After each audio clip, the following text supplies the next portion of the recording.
The regular meeting of the Building Board of Appeals for the City of Ann Arbor. Have roll call, please. Ken Winters, Chair. Here? Paul Darling. Here. David Arnsdorf. Here. Hugh Flack Jr. Here. Gordon Berry. Here. Absent, Bob Hart. Roll call is complete. Thank you. First on the agenda is approval of the agenda. Anybody have any difficulty with the two items that are on the agenda? If not, we can have a motion for approval. I move we approve the agenda. Is there a second? Second. Thank you. All those in favor? Aye. Opposed? Motion is passed. The agenda is approved. Next is the minutes, approval of minutes for February of 2017. Oh, I'm missing a one. Gosh, okay. And anybody, we did discuss a change in the wording of the approval of the motion. So that will be amended as discussed. Any other difficulties? So the portion above is the motion, and this is just the vote, is that what that intended, is how that should read? This is the vote. This is the vote. Right. This is the motion? That's the motion. Okay, all right, okay. And it's just that. Then part of that. That one gets- sentence. Referred to the Okay, okay. previous minutes. That gets struck there, yeah, okay. Okay. Any other difficulties with the agenda, with the minutes of February? If not, we can have a motion for approval. Motion to approve? Second. Motion and second for approval of February 2017 minutes. All those in favor? Aye.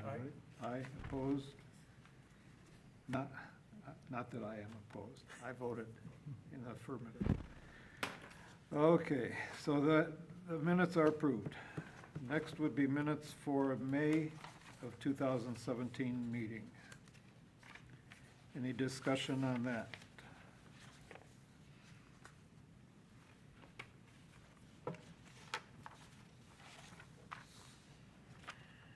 Okay, if there's no discussion, can we have a motion for approval?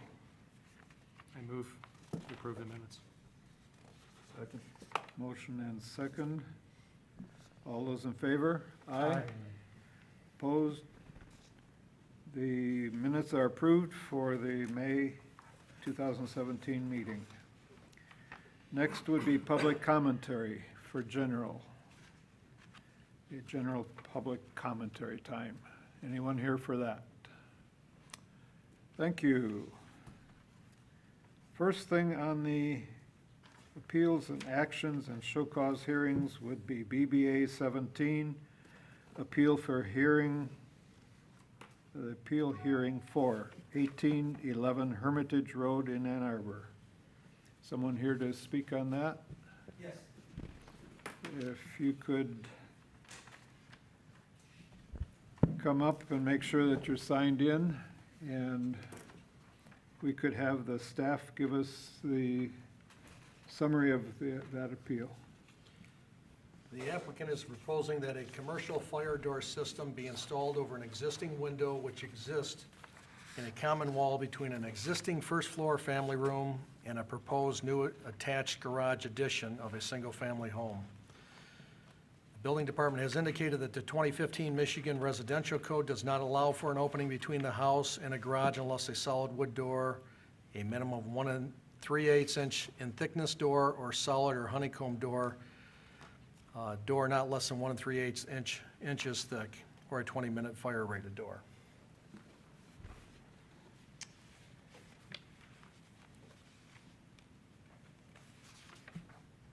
Okay. If you could make sure you're signed in and tell us about your appeal. Sure. My name is Michael Clement. I'm a residential architect, principal of Architectural Resource. Thanks for hearing our appeal today. The situation is that we were developing these plans in concert with the folks that were standing in for the Ann Arbor Building Department. And in our conversation with them, we had the understanding that if we put a fire shutter system in lieu of a door, that would meet the requirements of the code. That was our understanding. And so we prepared the documents, we submitted the documents, and then upon further review, it was brought to our attention that that actually may have been discussed and suggested by the folks who were doing the plan review then, but it has to go through the building official. And that was brought back to us as not complying with the code. So we got busy then taking a look at the distinctions between fire doors and fire shutters, and I'll pass this around. One of the things that we're interested in doing for our client is they have this wonderful experience in their family room, and they've got windows on 3 sides, but at the same time, they want to have a protected enclosure on the side of their house to do crafts. Our client, Mrs., is from the Department of Archaeology, and she wants to be able to do some things in her retirement. And so we're putting a structure on the side of the house that would allow her to bring big things in. Cars could be parked in there on occasion.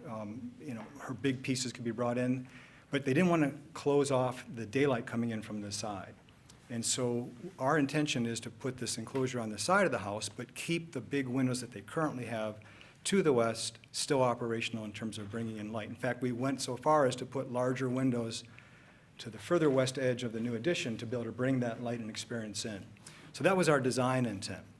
So what we've been looking to do is put in something that would be equal or better than what the code requires. So the code requires a 20-minute separation door between the occupancy and the attached garage. The fire shutter that we're suggesting is an 1.5 hour rating. And so just in terms of its pure compliance with the code, we felt like we were meeting or exceeding.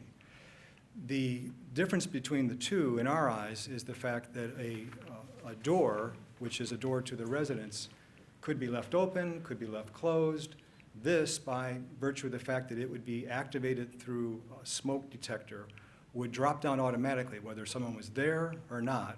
This would actually be giving, because it takes the humans out of the equation, a little better protection than the fire separation suggested by the code. So our appeal to you is that what we're suggesting meets or exceeds the intention of the code. Okay, thank you. Board members have any comments, questions for either staff or the appellant? A lot of times when you see these fire shutters with a maximum size opening associated with a rated wall, looks like you have quite a bit of wall area. The percentage of the wall is unprotected. Well, not, would be protected by the shutter, but not by the,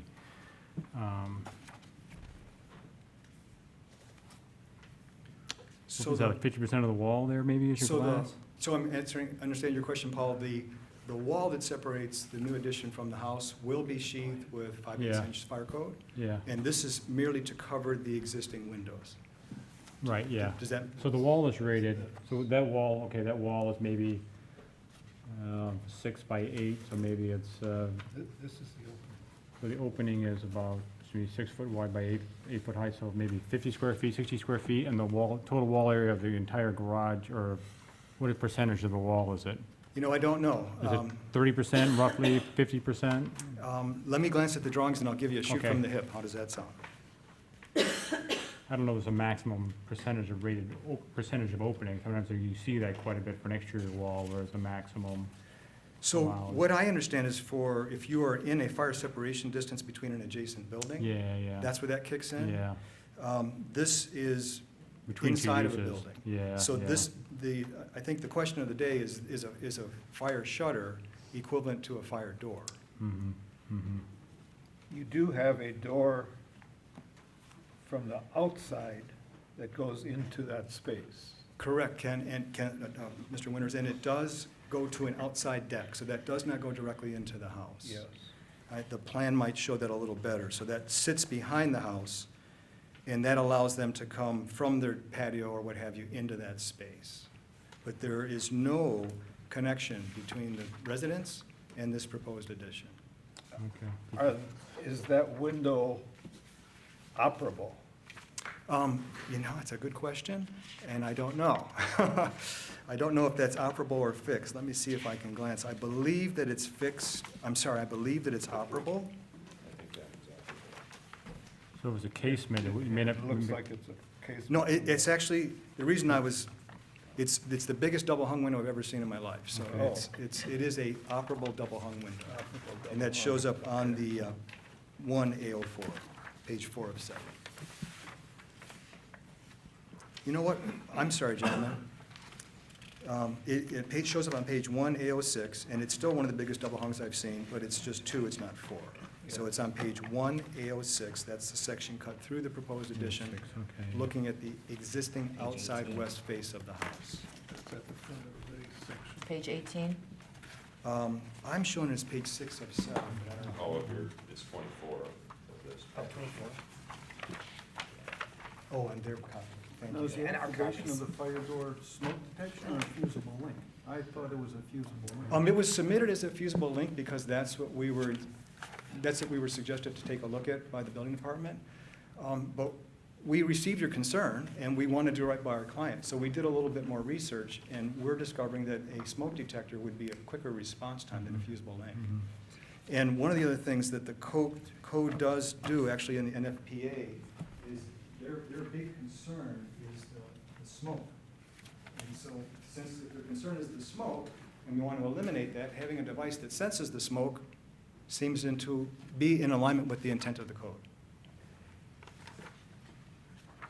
So what side would the smoke detection be on? It would be on the new side, it'd be on the, Yeah, it would be on the Garage side. side where we'd have the potential fire hazard, Yeah. so that would be on the garage side. yeah.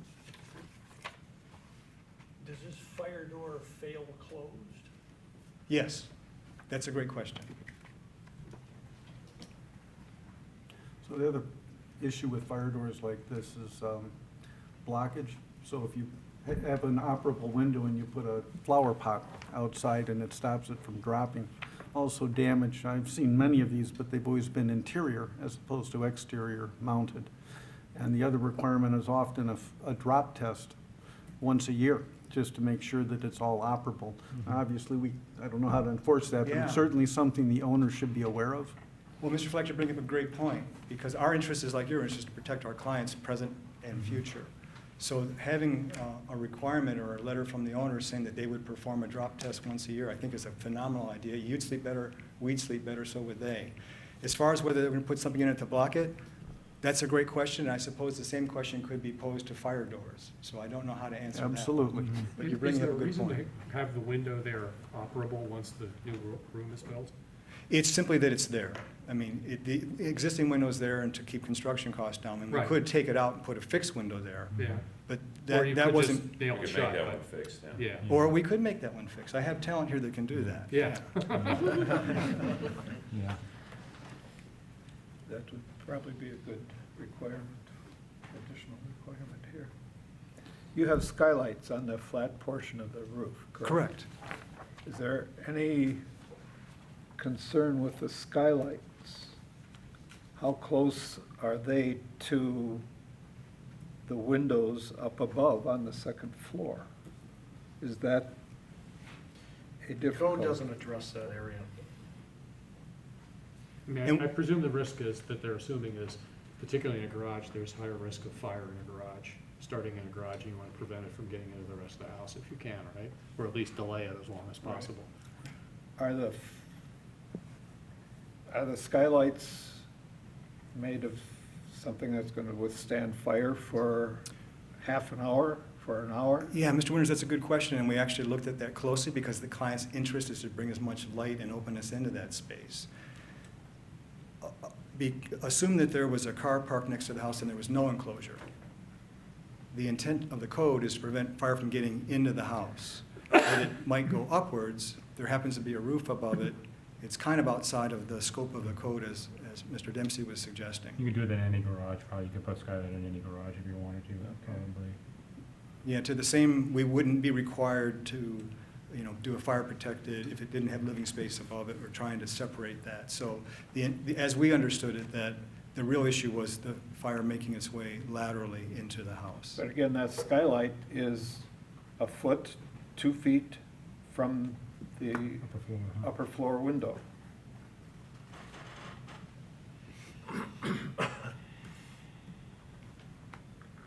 But the smoke detector's in the garage itself, so if you're worried about the fire damaging the skylight, you would hope then that they'd kick off the smoke alarm before it went through the skylight. And I think most skylights now are designed so that people can't fall through them as quickly, Or easily. or as easily, yeah.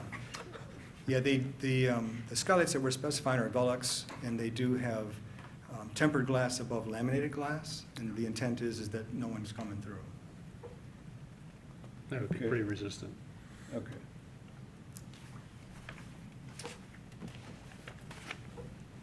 Can you comment, code-wise, if the residential code requires the door between the garage and the house to be self-closing? It seems like there would be a self-closing hinge or something on that. Very interesting comment. The international code is where we get our code from with our amendments. Mhm. The international code has a self-swinging hinged fire door in its book. Our state has Michigan didn't include that? adjusted it out. It's no, Okay. it's not in our state code. Okay. The only concern the other concern I would have, and maybe the architect might address it, is the smoke alarm you're gonna put in the garage, could that get a false rating from your vehicles coming into the garage? Yeah, Could so that- we could that discussed be a that with the concern? manufacturer, and the answer was, to their understanding, no. That's a great question. And even in that case, if it gets a false reading, then we're At your annual test. yeah, we're It's not the end failing of the world forward. if the shutter drops down, yeah.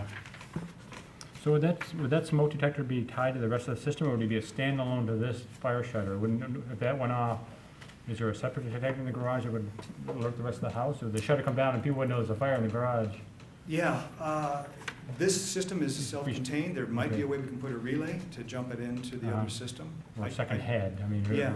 so that, I don't know if we'd want that or not, but, so that would be standalone. That's a possibility, to take that level of safety one step further. Mhm. That would be a good idea, I think.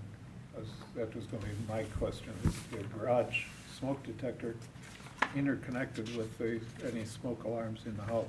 One way to solve that would be to put a smoke alarm or same unit inside and outside. So if that goes off, the inside one would trigger as well.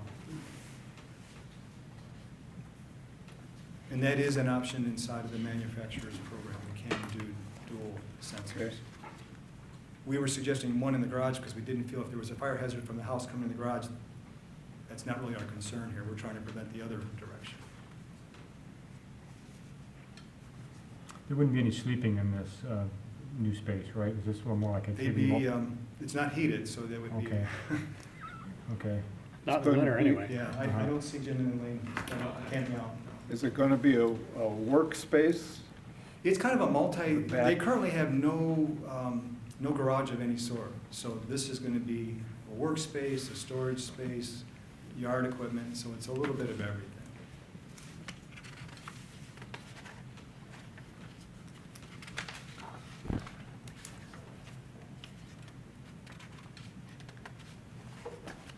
I mean, if it was for any kind of sleeping in there, that would drive a head in that space by itself. So I guess if we're gonna give a variance, we'd wanna make sure there was no sleeping in that. That would Not be a even problem. for kids to camp out. Well, yeah, you have to go outside for that, I guess. That's right. You've got enough space out there on the patio.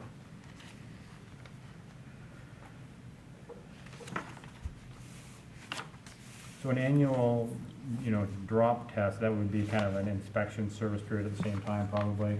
Mhm. I don't think there'd be any problem with getting the owners to align on that. Again, we want them safe, you want them safe, they want to be safe.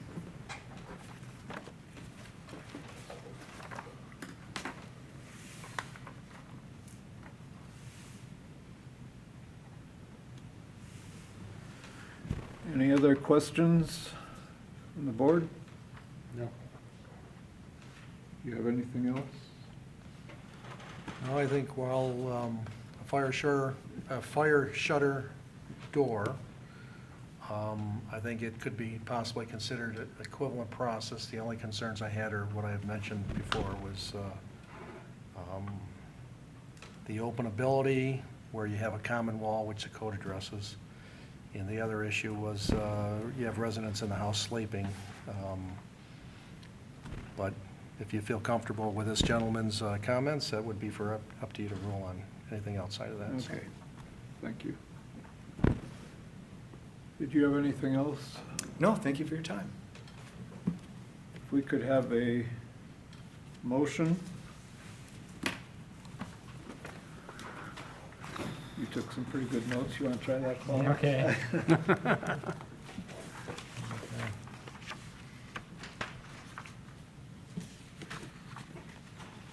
I move that the board grant a variance from BBA 17006 for 1811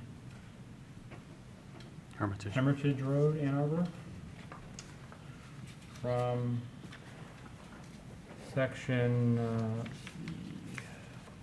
R 302.5.1 of the Michigan Residential Code to allow installation of a fire shutter or fire door over an existing window that will be installed between the house and a garage multi-purpose room.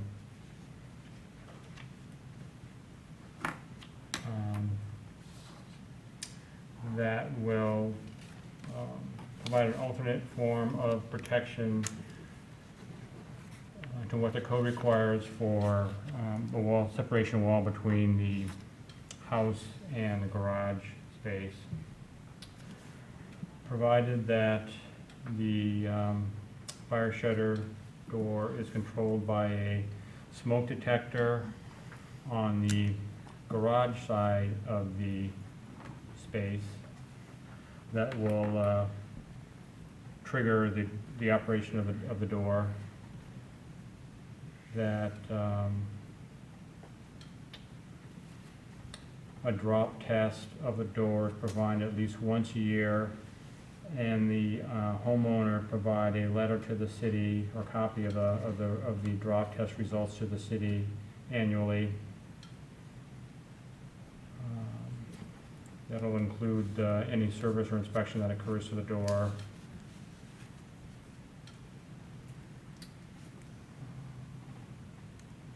The remainder of the wall between the house and the garage will comply with what the current code requires for wall construction type.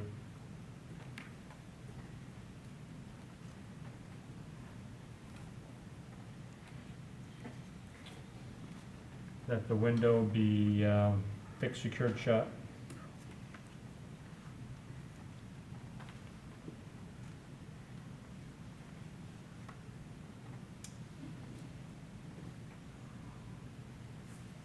And do we want to have any type of smoke ahead on the, you're connected to the rest of the house? Did we decide we wanted that? Yes. I think you just want one interior alarm at least. Okay, in the house. adjacent to the window? Yeah, but something interior. So if it drops, the people inside know that. No, they've dropped, yeah. And we find this meets the alternative form of construction.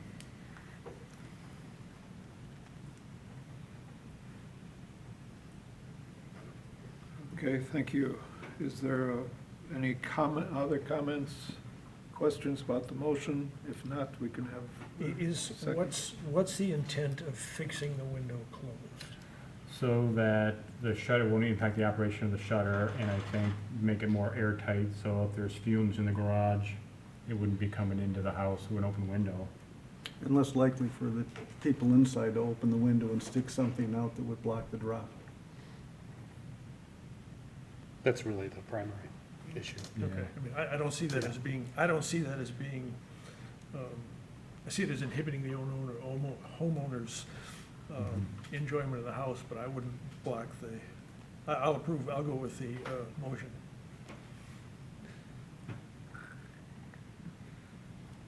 You don't think the homeowner would object to fixing them closed? We haven't had a discussion with it. Or if it's a double pane, if you fix the bottom and you can still operate the top, so they can get air through and things like that, you're much less likely to stick things in that would Yeah. block the drop. But True. So I guess we could provide, or fix a shutter, fix the bottom half shutter for the double hung window to allow operation of top sash. That'll give them some flexibility. Okay. Okay, so the motion would be added to for The bottom half of the the window. bottom half being fixed. Bottom half's fixed.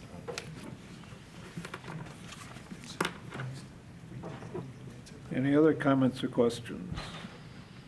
We have a second as discussed. Second. Motion and support.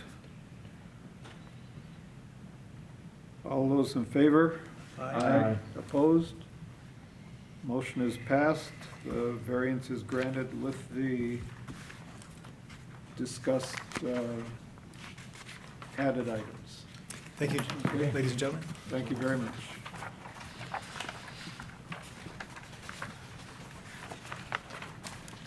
Next is BBA 17-005, a hearing for 611 East William Street. We can have staff discuss this one for us.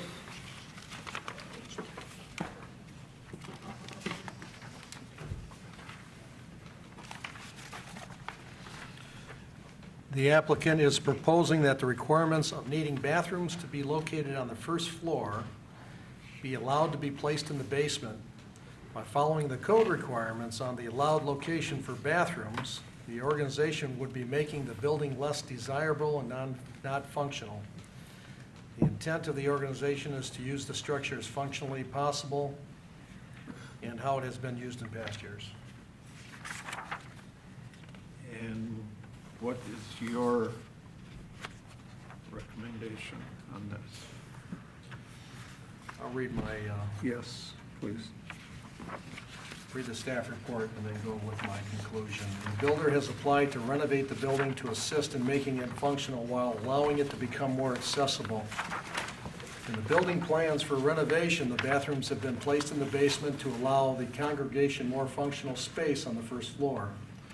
The code states in section 403.3.3, location of the toilet facilities and occupancies other than malls, in occupancies other than covered and open mall buildings, the required public and employee toilet facilities shall be located not more than 1 story above or below the space required to be provided with toilet facilities, and the path of travel to such facilities shall not exceed a distance of 500 feet. So the code requires a bathroom on the bathrooms on the first floor to accommodate the second floor. In conclusion, while the code requires the appropriate bathroom facilities on the first floor, the renovations with the elevator gives accessibility to all levels of the building.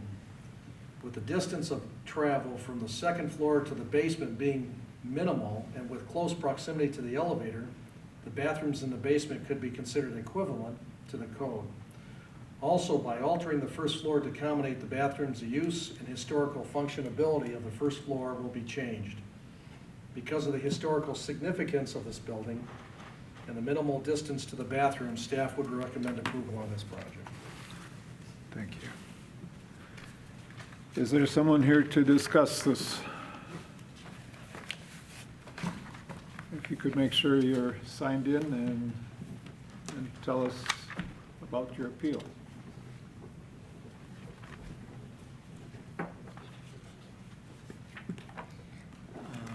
My name is Gary Cooper. I'm with Cooper Design Architects here in town, working with Barton Bryan, the owner of the building, who is opening a church, Redeemer of Ann Arbor, and with Jeff Perkins, who's the construction manager, and is running the project.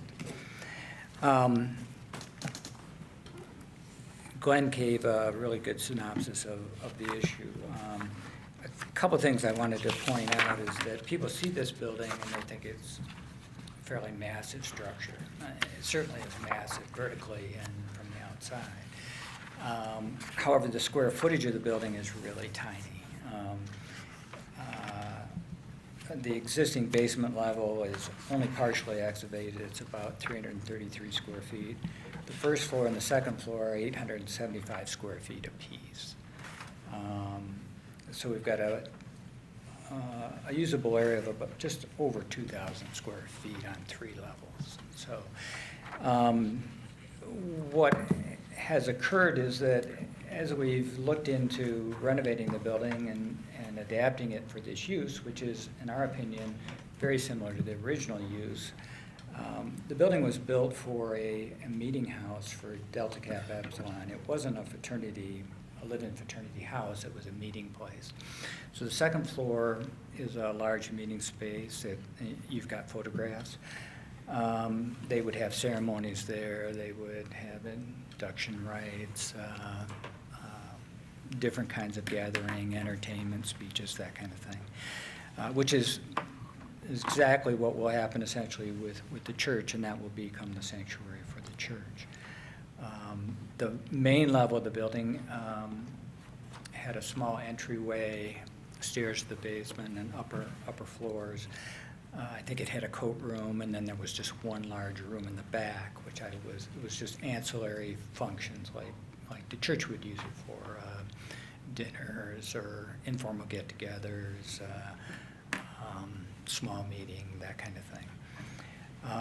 Later, bathrooms were added at the first floor, and they're very small and don't meet barrier-free requirements.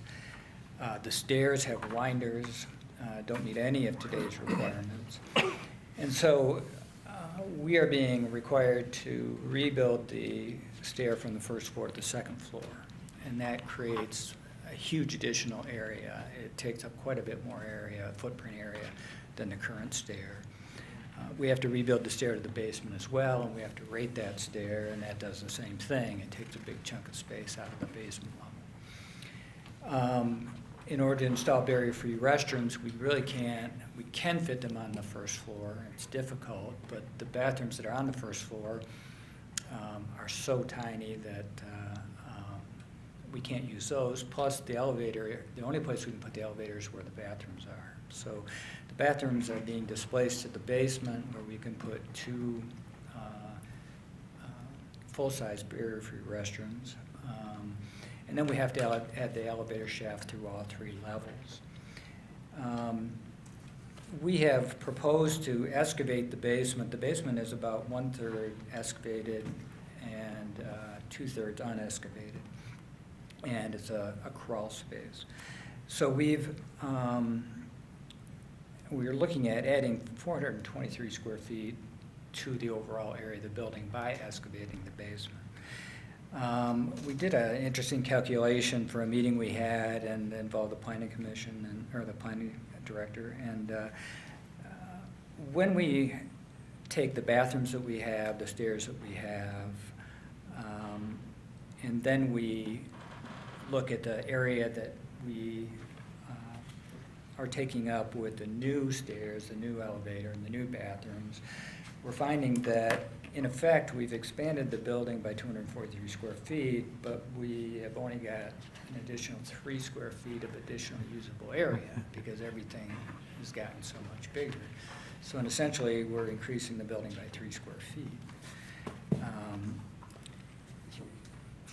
If we bring the bathrooms up to the first floor, where we're hoping to have the worship, or the after worship functions, dinners, small get-togethers, that kind of thing, we really will have a much smaller area, and it won't be particularly functional. We won't end up with a rectangular room that is particularly usable. We'll end up with a smaller overall room and some small side spaces. We could, for instance, move the furnace room up to the first floor and make the first floor look a little bit more like the basement and get a more rectangular room, but it would be considerably smaller. The basement, even though we're excavating it and making it essentially a full floor, to excavate it, we have to underpin the wall. We have to build a new inside wall to support the crawl space wall. And so therefore, that floor has less square feet. We've got 875 square feet on the upper two levels, but we would only have about 750 square feet at the lower level after we've done our underpinning and reinforcement of the basement wall. So it's a smaller area. And so if we then push the first floor functions down in the basement and pull the bathrooms up, we would still end up with less area. Plus, we were asking people to come to events and participate in church activities in a basement area versus a first floor area. I believe that the ordinance requiring that the bathrooms be within one level of the usable area is based on length of travel, and I think, you know, the fact that the maximum length of travel is 500 feet illustrates that intent. In a big office building, and you're at one end of the third floor, and the bathrooms are at the other end of the first floor, you know, you don't want to walk 500 feet to the bathroom, which can happen in a large building like that. In this particular building, it is less than 40 feet through the steps from the second floor to the basement, and we also have an elevator which is within 10 feet of the bathrooms as well. So we're hoping that you will take in consideration the historical use of the space, the fact, the unique configuration of the space, the building and its space, and the relatively small size, and allow our exception. Thank you. Board have any comments or questions? This is all assembly use still, so we're talking maybe 50 people per floor? How many people per floor typically you anticipate occupant load? We've got less than 50 occupants in the basement because we qualify for a single means of egress. I believe that our occupancy is about 100 at the sanctuary level, the second floor. And there is a fire escape out of that level that's going to be rebuilt.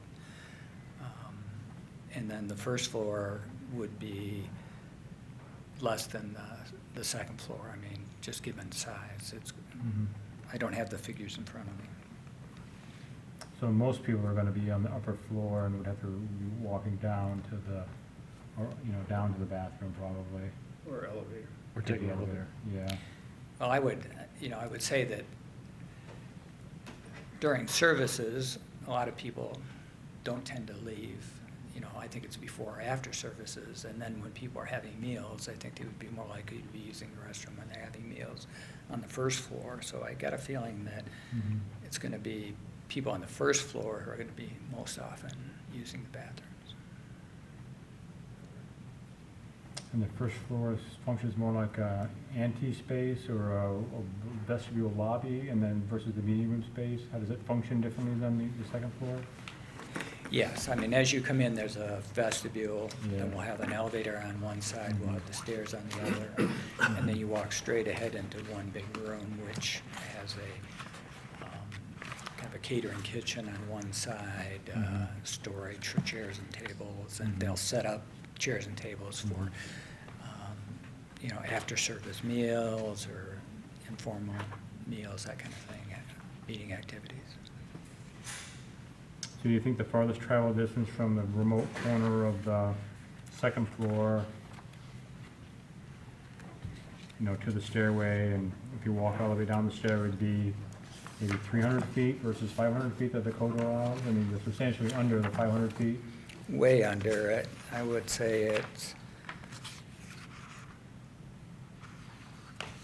What's the full? I'd say it's under 100 feet, I think, from So to the, the stair, but if you counted the travel distance down the stair, if you counted that all the way, at worst case, if you counted that all the way down, would you be, in the half the range what the code allowed, it'd be at 250 feet? I think we're under 100 feet.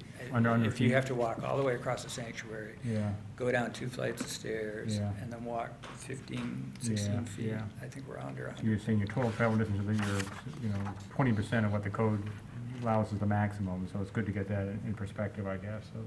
What is the length of the building from the front door to the back wall? I knew you were going to ask me that. I don't see that you have a dimension on anything there. I have a set of documents. Well, it's less than 86 feet, if I'm reading this right. Did I say that? That's the property.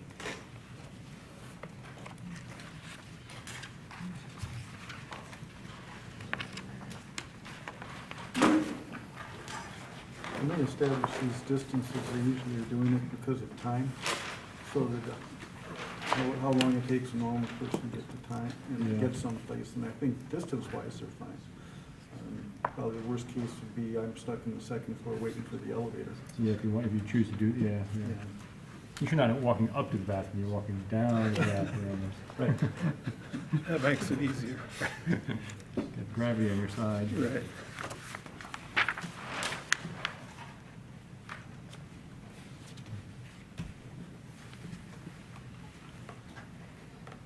Building is 40 feet by 48 by 26? 40 feet by 40 feet? 40 feet? And 20 feet wide, 26. 26 feet wide. Wow.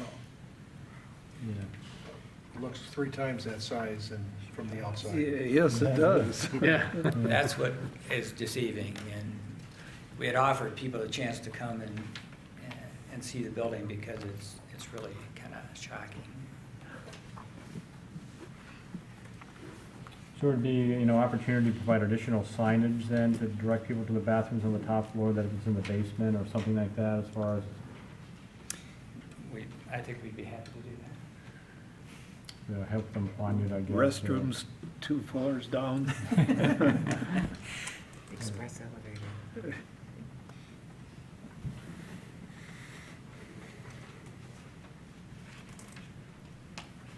I guess that could be like in the, elevator or stair landing, so if they're looking for that.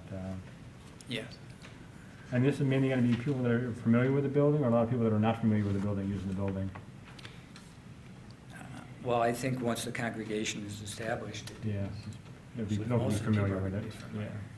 yeah. It won't be like some assembly use that people come in and go once a year, or twice a year, or, not familiar with the building.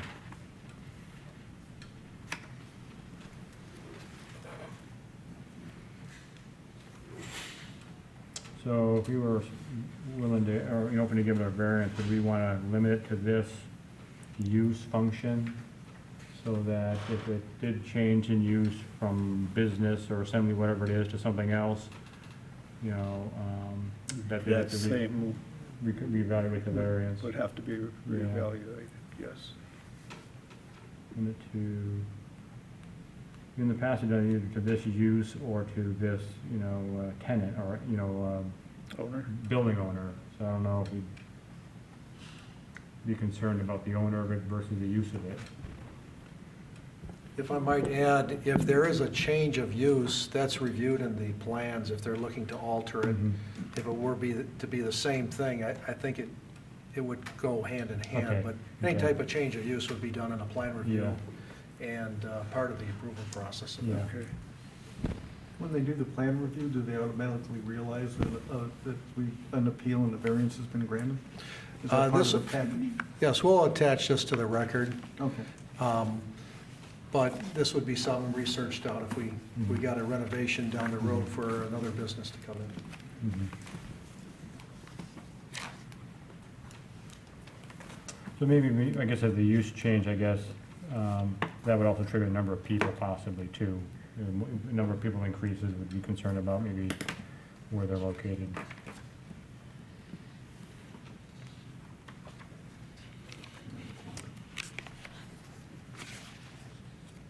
Any further discussion by the board? Anything further that you want to put in? I have a question. Oh, yes, I'm sorry. You're installing an elevator?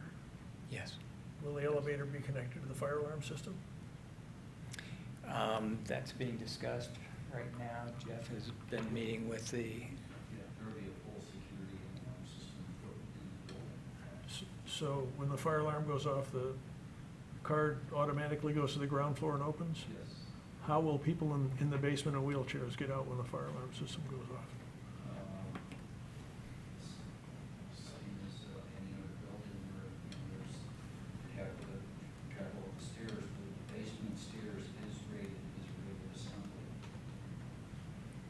the building sprinkled, gonna be sprinkled, or not? We may have to sprinkle the basement because it's a windowless story. Because why, I'm sorry? A windowless story. Yeah. So I think, you know, a 48-inch wide handrail, stair between the handrails counts as an accessible means of egress in that kind of case. If if your stairs are wide enough, that would be your, if it's not fully sprinkled.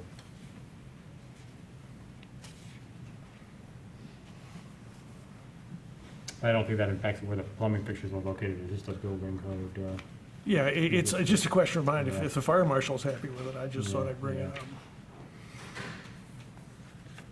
Okay, so part of it would be the discussion with fire marshal. That would just comply with what the code Comply requires. with. That would be, Okay. what it would- It would, yeah, the fire marshal would have to sign off on the egress for that. Right. yeah, yeah, yeah. Okay. I don't remember a situation like this before, so a basement in a, Yeah. If I might add, actually, the building department will review those things, and it does meet code for ingress and egress. The elevator gives us the accessibility requirement for ingress. Egress has a whole different scenario, but it does meet current code. So the idea when you have a building 4 stories or less, in some cases, people in wheelchairs and such have to wade into an area for assistance if need be, and that's where the fire department gets involved, and they may just, if go to if those they're, if areas. they're But happy with it, I'm happy with it. It does meet the code requirement, There's and that's lots of met. restaurants and things that are in basements that would have similar. Okay, anything further? If we could have a motion? Can we do this one? I make a motion, make a variance for, an appeal for BBA 17005 at 611 East William Street, Ann Arbor, Michigan, from section 403.3.3. 403.3.3 of the Michigan Plumbing Code to allow installation of restrooms more than 1 floor above or below what the code requires, or allow you to travel 2 floors to the restroom,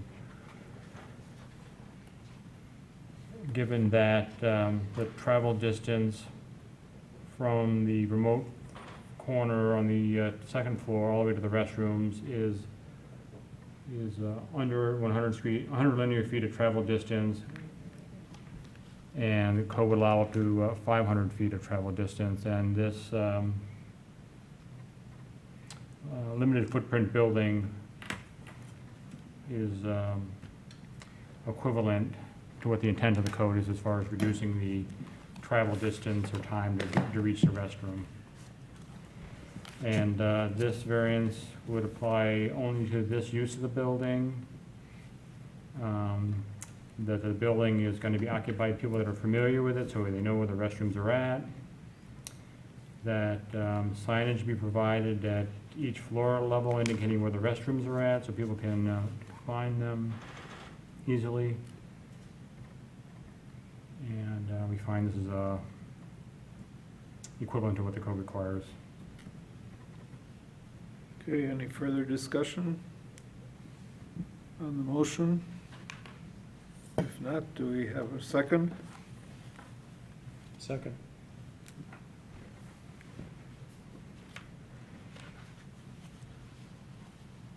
Motion and support. All those in favor? Aye. Opposed? Motion is passed. Variance is granted. Thank you.